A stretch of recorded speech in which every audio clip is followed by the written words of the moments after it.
Hi guys, for today's vlog. So, naako ron sa Goodwill. First find is Portland leather. Patos, wala ko nakita. Nice kayo diri kay mga mahalon na kuan kay makakita ka, makapalit ka nga barato ra. Dili ko familiar dani nga sapatos ambot unsa ni nga brand. Wa po na ko gi-search. Pero nice siya pero dili na para sa ako. Gitanaw na ako. Kalisod ba kay daning mag-vlog o mag-voice over. So, daghan po sila gamit diri sa balay. Makita ni mo tanan, mga para sa buhok, straightener, mga unsa pa ni tawag dani, mga headphone, makita ni mo tanan diri Tapos, tanan mga appliances, usahay camera kung maswertihan ka, kanay para man sa iro, wala man may iro, na may iring. Duha na ka iring na mo diri ron. Share ko lang. So, anyway, sayo ko ni Anhe diri ron. Usually after work, after 2 p.m. Pero karon nga adlaw is Domingo. So, gitry na ko nga mag-anhi before or pag-open pa lang nila para makita tag goods. And wala po ko na disappoint. Ang favorite find nako kay kaning bag, duha ka bag. And naisa ka bag diri dili ko sure at first.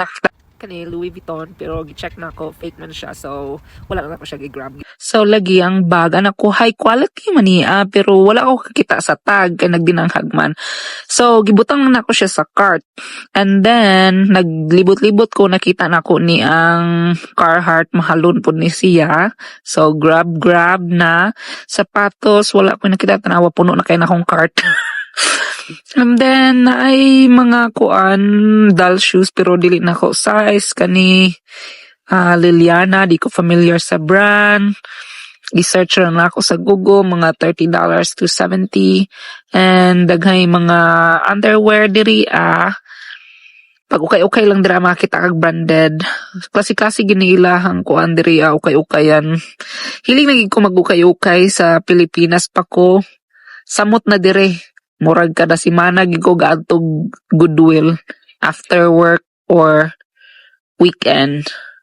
Uy, kuyawan basig ma-hoarder na punta dani kadaghan na ba kays gamit. So, wala pa ang video dani. So, daghan gini sila mga lamp, mga chair para sa office, mga gamit sa pang lalaki, mga pang exercise, pang game, pang skate, pang camping.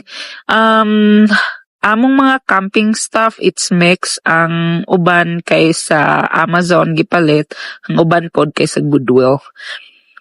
So, mga sanina, daghan kay ko branded na nga kuan diri. Ambot na lang daghan kaayo. Sige pa ko pangita og niche unsa gid akong i-video nga consistent ko. And then na-realize na ko, why not ang pagsigig pangukay kay sige man kog pangukay. Kani mahal ba pud kayo ay ambot nila daghan kay gareklamo nga ang Goodwill mahal ba kayo gi-presyo nila sa kanang kuan ka. So anyway, mao ni siya ang bag anak ko high quality man ha pero dili ko familiar sa logo. Pero sige kog tan-aw kuan coach man akong tuyo gyud maong nagsayo ko. Pero sige po kung pakita daning nga bag. Daning nga brand. And then, when mag-check out na tana ko, gi-check ako ang bag, gi-picture na ako din, search sa Google. It's a Dooney, how do you pronounce that? Dooneyburg?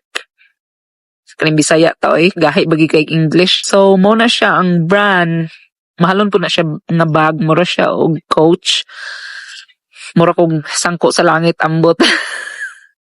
Dani nga time na-realize na nako nga kuan ay pa ko kabalo nga kuanon din siya nga bag ako lang gikuan ang akong naong kay wa ko makeup na pagtuman gud nako nga 9 AM mag-open sila pero sa weekend di ay 8 AM sila mag-open.